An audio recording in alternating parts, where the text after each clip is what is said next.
2 जून 1806 को कलकत्ता में bank of Calcutta की स्थापना हुई थी। 3 वर्षों के पश्चात इसको चार्टर मिला तथा इसका पुनर्गठन बैंक ऑफ बंगाल के रूप में 2 जनवरी 1809 को हुआ। यह अपने तरह का अनोखा बैंक था जो साझा स्टॉक पर ब्रिटिश भारत तथा बंगाल सरकार द्वारा चलाया जाता था।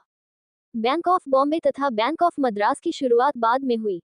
ये तीनों बैंक आधुनिक भारत के प्रमुख बैंक तब तक बने रहे जब तक कि इनका विलय imperial bank of India Hindi अनुवाद भारतीय शाही बैंक में 28 जनवरी 1921 को नहीं कर दिया गया। सन 1941 में पहली पंचवर्षीय योजना की नींव डाली गई जिसमें गांवों के विकास पर जोर डाला गया था। इस समय तक इंपीरियल बैंक ऑफ इंडिया का कारोबार सिर्फ शहरों तक सीमित था। अतः ग्रामीण विकास के मद्देनजर एक ऐसे बैंक की कल्पना की गई जिसकी पहुंच गांवों तक हो तथा ग्रामीण जनता को जिसका लाभ हो सके। इसके फलस्वरूप 1 जुलाई 1944 को स्टेट बैंक ऑफ इंडिया की स्थापना की गई, जिसमें सरकार की हिस्सेदारी 61.58% है। 7 अपने स्थापना काल में स्टेट बैंक के कुल 480 कार्यालय थे जिसमें शाखाएं, उप शाखाएं तथा 3 स्थानीय मुख्यालय शामिल थे, जो इंपीरियल बैंकों के मुख्यालयों को बनाया गया था।